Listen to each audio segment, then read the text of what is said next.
Welcome back. અને ઉત્તર ગુજરાતમાં સૌથી સ્વિંગ બેઠક જેને માનવામાં આવી રહી છે એવી બનાસકાંઠા અને સાબરકાંઠાથી શરૂઆત કરી. અને મહેશભાઈ, બનાસકાંઠા બેઠક પરથી ભટોળ સામે પરબત પટેલનો જંગ છે. બનાસકાંઠામાં આખી રાજનીતિ સહકારી માળખું નક્કી કરે છે. શંકર ચૌધરી એ પણ ત્યાં ગવાયેલા છે, આમાં પરથી ભટોળ પણ એટલા જ ગવાયેલા છે. તો આ બધાની વચ્ચે તમે કેવી રીતે અને કયા આધારે અપેક્ષા રાખો છો? પહેલી વાત, મહેસાણાની અંદર ભારતીય જનતા પાર્ટીના ઉમેદવાર તરફી જે પ્રકારનો વાતાવરણ ને જે પ્રકારની કાર્યકર્તાઓનો ઉત્સાહ છે આપણને સામે દેખાય છે. જે પ્રકારની વાત કોંગ્રેસમાંથી સામે આવે છે, એમણે 2-3 નામો પણ આપ્યા. હું એમ માનું છું કોંગ્રેસમાં ઓછું છે. અલ્પેશભાઈ ઠાકોરની ભૂમિકા આજે પણ જે ઉત્તર ગુજરાત પૂરતી જે રહેવાની છે દિવાલ ઉપર લખી છે. એટલે મારે કેવું એ સિવાયના હું આગેવાનોના નામ આપું, પણ મારે શાના માટે વ્યક્તિગત કોંગ્રેસનો મામલો છે, અમે અમારું સંભાળીએ. બીજી વાત એક આવી, ભાઈ જયવંતભાઈએ કહ્યું કે દરેક વ્યક્તિ એવું માને છે દરેક કોન્સ્ટિટ્યુન્સીમાં 26-26માં કે નરેન્દ્ર મોદી ઉમેદવાર છે, અને હું સ્વીકારું પણ છું. એટલે એવું માને છે, એવું નહીં, તમે એવું બતાવવાનો પ્રયાસ કરો છો. ચલો, અમે એવું બતાવીએ છીએ. હું એમ માનું છું કે અમે જે બતાવીએ છીએ એ પણ સારું છે, કારણ કે અમારી પાસે એ ઉમેદવાર પ્રધાનમંત્રીના છે. અને દરેક જગ્યાએ અમે એમ કહીએ કે મત જે છે એ ભારતીય જનતા પાર્ટીને આપો. ભારતીય જનતા પાર્ટીના ઉમેદવારના માધ્યમથી નરેન્દ્રભાઈને આપણે પ્રધાનમંત્રી તરીકે ચૂંટવાના છે, આવું અમે કહીએ.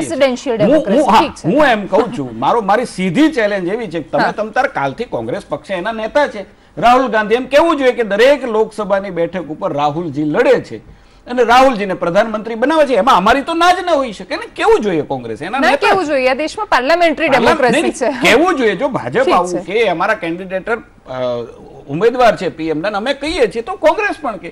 બીજી વાત આપણે કરી સાબરકાંઠા અને બનાસકાંઠા. બનાસકાંઠાની વાત કરી કે બનાસકાંઠામાં એક અમારું કેળવાયેલું કૌવત વાળું જેના કહી શકાય કે મજબૂત ઉમેદવાર પરબત પટેલ વર્ષોથી ધારાસભામાં ચૂંટાઈ આવે છે, મંત્રી પણ રહ્યા છે, અલગ અલગ વિભાગોમાં રહ્યા છે અને નિર્વિવાદ વ્યક્તિ છે. તમે આખા બનાસકાંઠાની અંદર એનું એક્સેપ્ટન્સ જોવો તો હું એમ માનું છું કે પરથીભાઈ કરતા પણ પરબતભાઈ કદાચ એ બાબતોમાં આગળ નીકળી જાય, કારણ કે કોઈ પણ વિવાદમાં આજ સુધીમાં પરબતભાઈ સત્તામાં રહ્યા, કાર્યકર્તા તરીકે રહ્યા, અને આજ સુધીમાં ન કેવળ કાર્યકર્તા પ્રજાની અંદર પણ એક્સેપ્ટન્સ વાળું વ્યક્તિત્વ છે. 7માંથી 5 જ બેઠક છે જે વિધાનસભા બેઠક. હું જાણું છું, પણ એનો જવાબ કદાચ હું આપું એના કરતા વિશ્લેષકો સારી રીતે આપી શકે છે કે આ ચૂંટણી જે લડાવવાની છે એ કયા એજન્ડાથી લડાવવાની છે. જે તે વખતે એક આંદોલન હતું, અમે જાણીએ છીએ પરિસ્થિતિમાંથી અમે પાસ થયા છે એટલે નથી જાણતા એ નહીં. આ બધું જ અમે 2017ના આંકડા પણ લીધા હશે, 2017ની ઇફેક્ટો શું થઈ છે એ પણ લીધી હશે, અને એ બધું વિચાર કર્યા પછી 3 ચાવણીએ ચાળીને અમે ઉમેદવારો નક્કી કર્યા હશે.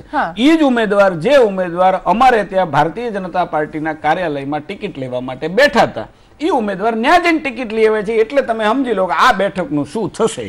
ઠીક છે. હા, એટલે આ પ્રશ્ન અને એ દ્રશ્યો સંદેશમાં પણ હશે. હું જૂની વાત નથી કરતો, આ વાત કરું. હા, ઠીક છે. એમ પણ આયાતીઓને ટિકિટ આપવાની સીઝન હું ના નથી પાડતો, હું ના પણ નથી પાડતો, પણ જે એક વ્યક્તિ ભાજપ કાર્યાલયના દરવાજેથી નીકળી અને કોંગ્રેસ કાર્યાલયમાં જાય પછી પ્રજામાં હું એમ માનું છું કે એક્સેપ્ટન્સ હોય, એમણે ધારણ કરી લીધું હોય, ખેત સમારંભ કર્યો હોત અને છૂટી કહી જ દીધું હોત કે ચલો હું કાલથી કોંગ્રેસની અંદર જોડાઈ ગયું છું, તો એમાં કોઈને વાંધો પણ અમારામાં પણ લોકો આવ્યા છે અને અમે ટિકિટો આપી છે.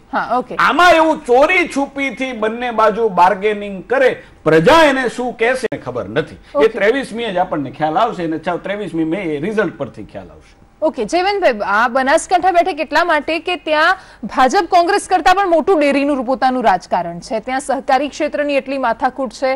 ત્યાં ભલે આપણે રાષ્ટ્રીય મુદ્દાઓની વાત કરીએ પણ ત્યાં સ્થાનિક મુદ્દાઓ એટલા માટે અસર કરશે કેમ કે ત્યાં 5 તાલુકામાં કેનાલ છે એ પ્રશ્ન છે અને બાકીનામાં નથી એ પણ પ્રશ્ન છે.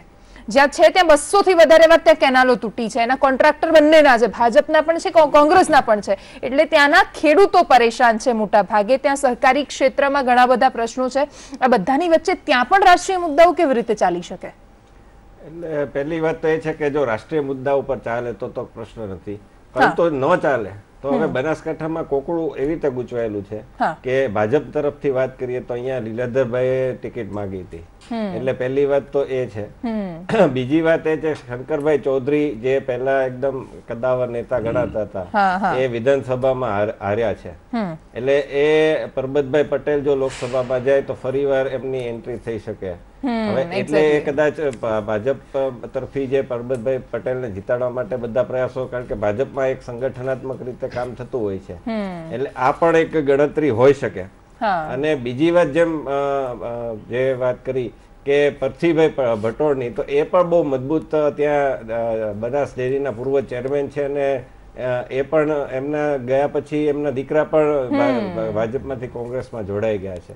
હવે ત્રીજી તરફ હવે જે ખૂણો આવે છે અલ્પેશ ઠાકોરનો આવે છે, જે ગઈ વિધાનસભા ચૂંટણીમાં 2017ની 7 જે વિધાનસભાની ચૂંટણી હતી બેઠક હતી એમાંથી 7માંથી 5 કોંગ્રેસ માટે ફાયદારૂપ થઈ હતી અને જીત્યા હતા. એટલે આ બધું ગણિત જોતા મને એવું લાગે છે કે આ બેઠક બહુ એમના ટક્કરની સ્થિતિ રહેશે અને કોણ જીતશે છે કે આપણને ત્યારે 23 મે જ ખબર પડશે. એક્ઝેક્ટલી. અને મતદાનના કેટલા આંકડાઓ આવે છે એ પણ પાછું અસર કરશે એની અંદર કે મતદાન કેટલા ટકા થાય છે. હિરેનભાઈ, આ બનાસકાંઠા બેઠક માટે શું અભિપ્રાય તમારો? બનાસકાંઠા બેઠકને હું વધારે કદાચ જ્ઞાતિના ગણિતથી જોઉં છું. ચૌધરી વર્સિસ બિલકુલ. ત્યાં ચૌધરી પાટીદારો, ઠાકોર સમાજ, દલિત સમાજનું પણ એટલું પ્રભુત્વ છે, પાટીદારોનું પણ પ્રભુત્વ છે. વસંતભાઈ પાર્ટીમાં આવી ગયા છે એનો પણ ફાયદો પરથીભાઈને ચોક્કસપણે મળવાનો છે. એ જૂના જોગી અને કાદાવાર નેતા બિલકુલ છે અને એ સંપર્કમાં એમના તમામ માધ્યમોથી, માત્ર ડેરી નહીં, તમામ માધ્યમોથી લોકોના સંપર્કમાં છે. એની સામે પરબતભાઈ ક્યાંક ને ક્યાંક જે રેન્કિંગ કરીએ તો એમાં ક્યાંક ને ક્યાંક ઉણા ઉતરે છે. એ બેઠકને પણ હું સ્વિંગ તરીકે જ જોઉં છું. એક્ઝેક્ટલી. પ્રશાંતભાઈ, સ્વિંગ પહેલા સર્વેમાં પહેલું નામ બનાસકાંઠાનું આવ્યું હતું કે કોંગ્રેસ પાસે જાય છે, પણ આપણે દર વખત ચર્ચા થાય છે કે કોંગ્રેસ ઇલેક્શન ટાઈમે પોતાનો પગ કુવાડી શોધીને પણ કુવાડી લઈ આવે. હવે આ પરથીભાઈ ભટોળનું નામ આવ્યું ને એટલે આ સ્વીટને હું હવે સ્વિંગ નથી ગણતો. ઓકે, એટલે દિનેશ ગઢવી હોત તો 100%. ભલે એવું નથી હું ગઢવી છું એટલે ગઢવી માટે બોલું છું, પણ એક સમય હતો બીકે ફોર બીકે. દિનેશભાઈના ફાધર બીકે ગઢવી સાહેબ ત્યાંથી નાણાં મંત્રી રહી ચૂક્યા છે અને બીકે ગઢવી સાહેબ એવું એટલે બનાસકાંઠાનો સંવાદ છે. એટલા માટે મેં કૈલાશદાનને આ સવાલ કર્યો તો એમણે એવું કહ્યું હતું કે ના, હવે દિનેશ ગઢવીને હવે ત્યાં કોંગ્રેસ ઉમેદવાર છે અને કોંગ્રેસ એક બનીને લડશે. જો એવું થાય તો શક્ય ખરું? પરથીભાઈ ભટોળનું હું નામ સાથે પર્ટિક્યુલરલી કહું તો વસંતભાઈ ભટોળ ત્યાંના જ્યારે મુકેશભાઈ ગઢવી સાહેબ આટલો બધો મોદી સાહેબનો જુવાળ 2012માં કે કોંગ્રેસના કદાવર નેતા હારી જાય છે, અર્જુનભાઈ મોઢવાડિયા હારે છે, સિદ્ધાર્થભાઈ પટેલ હારે છે, આ બધા જયારે હારે ત્યારે મુકેશભાઈ ત્યાં જીતે છે. એવી સર્કમસ્ટન્સીસમાં મુકેશભાઈ પછી જે બાય ઇલેક્શન તેમાં વસંત ભટોળ બીજેપીમાંથી ધારાસભ્ય થયા છે. અને હવે અને પ્લસ આ બનાસ ડેરીના અત્યારે જે છેલ્લું ઇલેક્શન થયું એમાં શંકરભાઈ ચૌધરી જયારે બનાસ ડેરીના ચેરમેન બને છે એક પણ એમનો ઉમેદવાર આવ્યો નથી. પરથીભાઈ ભટોળની પેનલનો એક જ ઉમેદવાર જીત્યો છે 14 માંથી. એટલે આ સમીકરણ જોતા મને નથી લાગતું કે હવે કોંગ્રેસ આ સીટને કાઢી જાય. પેલા 100% દિનેશભાઈ જો ગઢવી આમને ટિકિટ આપી હોત તો આ કોંગ્રેસને જતી રહી હતી, આ સીટ 100% જતી રહી હતી. પણ હવે કોંગ્રેસે હાથમાંથી ગુમાવી દીધી છે એ હું છાતી ઠોકીને કહી શકું છું. અરે ડોક્ટર હેમાંગ વસાવડા, પ્રશાંતભાઈ જે કહી રહ્યા છે એના પર અને સાથે એમણે જે આખી વાત કરી કે કુહાડો ન હોય તો પણ કોંગ્રેસ શોધી લાવશે અને પગ તો ત્યાં જ મૂકશે. પ્રશાંતભાઈ જે વાત કરી એનો મારે ખૂબ વિવેકપૂર્ણ રીતે તાર્કિક જવાબ આપવાનો છે કે આપે બનાસ ડેરીની વાત વિચારી કે બનાસ ડેરીની ચૂંટણીમાં પરથી ભટોળનો એક જ ઉમેદવાર જીત્યો, બીજા કોઈ જીત્યા નહીં. આપે એ વાત ના વિચારી કે 5 ધારાસભા કોંગ્રેસ પાસે છે. અલ્પેશ ઠાકોરનો રોલ જે કંઈ ભારતીય જનતા પાર્ટીના મારા મિત્રો કહી રહ્યા છે એથી વિરોધ હું બહુ ખાતરીપૂર્વક કહું છું કે જનૂનથી કોંગ્રેસને જીતાડવા આ વિસ્તારમાં ચોક્કસપણે કામે લાગી ગયા છે અને કોઈ વિરોધ નથી. પગ ઉપર કુવાડાની વાત કરીએ તો રાજકારણમાં આપણને કુવાડો લાગતો હોય, અમને એવું લાગે છે કે આશાબેનને લાવીને ભારતીય જનતા પાર્ટીના પગ ઉપર કુવાડો માર્યો, જીવાભાઈને લઈ જઈને કુવાડો માર્યો, એટલે કુવાડાની ચર્ચા આપણે નથી કરતા, દરેકને પોતાના એવું હોય છે.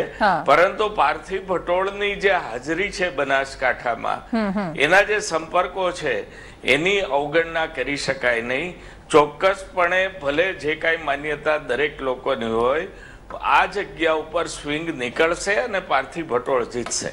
ઓકે, હા, એટલે આ પ્રશ્ન પણ એ છે કેમ કે ત્યાં વર્ષો પહેલા એક બરણી કૌભાંડ સામે આવ્યું હતું બનાસ ડેરીમાં, પછી દૂધને બારોબાર વેચી મારવાનું કૌભાંડ સામે આવ્યું, એટલે મતદારો ત્યાંના અને જો સ્થાનિક મુદ્દાઓ ચાલે છે તો ત્યાંના મતદારો કંટાળેલા તો છે જ ઘણા બધા મુદ્દાઓ સાથે. આગળ હવે પાટણ બેઠક પર જવું છે.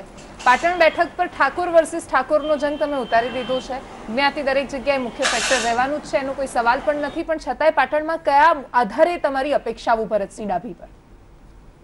ભારતીય જનતા પાર્ટી પાટણ, બીજા લોકો તો સ્વિંગ માટે કહેશે નહીં કઈ, મને ખબર નથી, પરંતુ ભારતીય જનતા પાર્ટીની કન્ફર્મ બેઠક અમે કહી શકીએ એટલા માટે કે ધરાતલ ઉપર કામ કરનારો કાર્યકર્તા, જે શબ્દ પ્રયોગ કરું છું, ભરતસિંહ ડાભી ધરાતલ પર કામ કરનારો એક કાર્યકર્તા છે, ધરતી સાથે જોડાયેલો એક કાર્યકર્તા છે. ધારાસભ્ય તરીકેની એની કામગીરી બોલે છે ખેરાલુની અંદર, મંત્રી તરીકે અનેક આખા જિલ્લાઓની અંદર એમનો પ્રવાસ, સંસદીય સચિવ તરીકે એમની કામગીરી બહુ સરાહનીય રહી છે ને ઇઝી એપ્રોચેબલ જેને કહી શકાય ને કે રાજનીતિમાં જનપ્રતિનિધિ ઇઝી એપ્રોચેબલ હોય એવા પ્રકારનું આ વ્યક્તિત્વ ભારતીય જનતા પાર્ટીએ ચૂંટણીના મેદાનમાં ઉતાર્યું છે. એટલા માટે પાટણની અંદર બાકીના જે ફેક્ટર છે એની ચર્ચા આપણે હવે નહીં કરીએ, કારણ કે ભાઈએ પણ કીધું કે અલ્પેશ વાળું ફેક્ટર, એ બધું ફેક્ટરને પછી એમને ચોખવટ કરવી પડે બધી, એના કરતા એ બધા ફેક્ટરો જે છે એ અમારા ત્યાં કામે લાગી ગયા છે બધા ફેક્ટરો. અને હું એમ માનું છું કે પાટણ અને બનાસકાંઠા બંને સીટો 100% હું એમ માનું છું કે બનાસકાંઠાની સીટ જે છે દેવાંશી ટફ રહેશે, એ વાત સાચી છે, પરંતુ જે ફેક્ટર છે ડેરી વાળું ફેક્ટર છે એ પણ પરથીભાઈને નડવાનું છે. રાતોરાત ટિકિટ વાળું ભાજપના કાર્યાલયમાં બેસી અને ચોરી છુપીથી કોંગ્રેસની ટિકિટ લેવાનું, અને હું તો કહું તાકાત હોય તો આવવું જોઈએ સામે છે, ચલો હું કોંગ્રેસમાં જોડાઈ જાઉં છું, ટિકિટ અમે લાવ્યા છીએ લોકોને, અમારી સાથે લોકો ભળ્યા પણ છે, એટલા માટે લોકોને કદાચ આ પણ નહીં ગમતું. એટલે બંને બેઠકને હું એવું માનું છું કે ભારતીય જનતા પાર્ટી અને એની ફેવરમાં આવશે. ત્રીજું જે મહત્વનું કારણ છે એ કારણ દરેક 26 લોકસભા ઉપર આવવાનું છે કે આપણો ગુજરાતી પ્રધાનમંત્રી બને છે. આ જે છે એ તો બેન રહેવાનું, કોમન રહેવાનું, કોઈ કે ન કે આ તો રહેવાનું જ. મામાના ઘરે માં પીરસનારી હોય એના જેવું છે ને, એ પ્રૂવ કરીને બતાવ્યું છે. એટલા માટે નરેન્દ્રભાઈ ઉપર બધાને ભરોસો છે કે 13 દિવસની અંદર નર્મદા દરવાજા ચડાવવાની મંજૂરી આપી દઈ શકાય, તો એમણે પ્રૂવ કર્યું છે. કોલસા અને રોયલ્ટીનો જે ગુજરાતના પ્રશ્નો, જે પ્રાણ પ્રશ્નો જૂના હતા, નરેન્દ્રભાઈએ પ્રૂવ કર્યું. તમારી સરકાર આવી, મંજૂરી મળી ગઈ, નહોતી મળતી એની સામે હું વાત કરું છું, મળતી નહોતી, બધું તૈયાર જ હતું ઘણા વર્ષથી, 10 વર્ષ તો એમને જ જતા રહ્યા. ઠીક છે, પાટણ બેઠક પર જયવંતભાઈ. પહેલી વાત તો જે રાષ્ટ્રીય મુદ્દાની દર વખતે હું કરવાનો જ છું, એટલે એ તો રહેશે જ કે દરેક બેઠક ઉપર ભાજપ એવો પ્રચાર કરે છે કે મોદી છે, પણ બીજો એક પ્રચાર જે થઈ રહ્યો છે એ આપણે વાત કરવાનું ચૂકી ગયા. એ પ્રચાર એ છે કે 2004માં આપણે અટલજીને હરાવીને ભૂલ કરી હતી, એ આ વખતે નહીં કરીએ, એટલે એ પણ પ્રચાર તમારે ધ્યાનમાં લેવો પડે અને ગણતરીમાં લેવો પડે. બીજી વાત એ છે કે હવે રાષ્ટ્રીય મુદ્દાને આપણે ભૂલી જઈએ અને ત્યાંનું ગણિત જોઈએ તો ભાજપ તરફે માઇનસ પોઈન્ટ લીલાધર વાઘેલાનો છે, જે ગઈ વખતે જીત્યા હતા, એટલે એ ફેક્ટર એમની વિરુદ્ધમાં જાય છે. તો સામે પક્ષે કોંગ્રેસમાં અલ્પેશ ઠાકોરનું ફેક્ટર છે એ વિરુદ્ધમાં જાય છે. બીજી વાત એ છે કે ઠાકોર સેના જે એક 2017 પહેલા એકદમ મજબૂત બનીને ઉભરી હતી, એમાં પણ ભાગલા પડી ચુક્યા છે. ત્રીજી વાત એ છે કે તમે જ આપણે અહીંયા બતાવ્યું આપણે શરૂઆતમાં કે જોધાજી ઠાકોર અને બીજા કેટલાક આગેવાનો છે એ હવે ભાજપમાં જોડાવા તૈયાર છે. આ બધા પરિબળો જોતા અને ભરતસિંહ ડાભી છે ધારાસભ્ય છે અને સંસદીય સચિવ અને વિધાનસભામાં દંડક રહી ચુક્યા છે. હવે એ એકવાર વિજયભાઈ રૂપાણીની જે સભા હતી એમાં ઊંઘતા ઝડપાયા હતા, એટલે જો ઊંઘતા નહીં ઝડપાય તો પાટણ ઉપર ભાજપ નિશ્ચિત છે. ઓકે, હિરેનભાઈ છેલ્લી ટૂંકમાં જો તમારે કેવું હોય પાટણ બેઠક માટે તો? અલ્પેશભાઈ ઠાકોરની ઉમેદવારી હતી, એમને વાત કરેલી કે મારે પણ લડવું છે, એમને સ્પષ્ટપણે એને અલ્પેશ ઠાકોર કયા પક્ષમાંથી,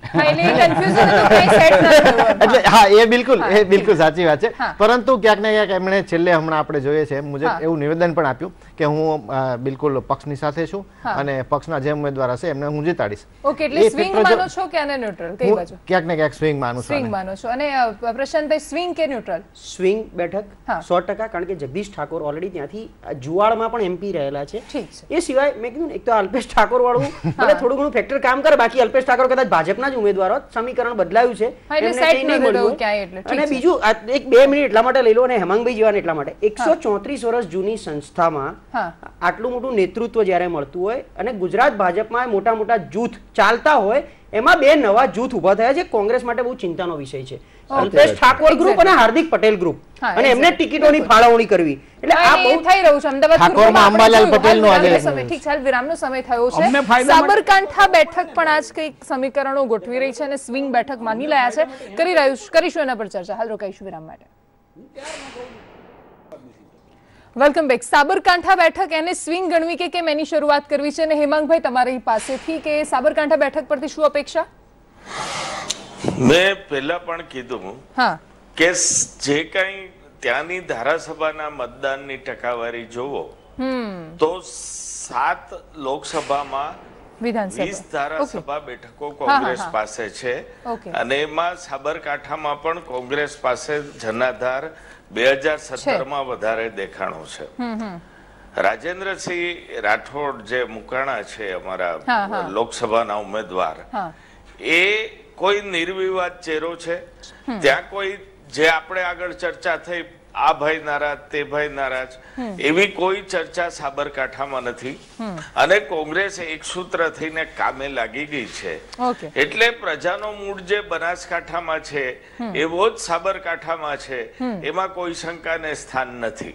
એક્ઝેક્ટલી. જયવંતભાઈ, આ બંને કાંઠા તો આમ જે SKBK કહેવામાં આવે છે, આ તકલીફ તો ભારતીય જનતા પાર્ટીને કરવાને એવું લાગે છે.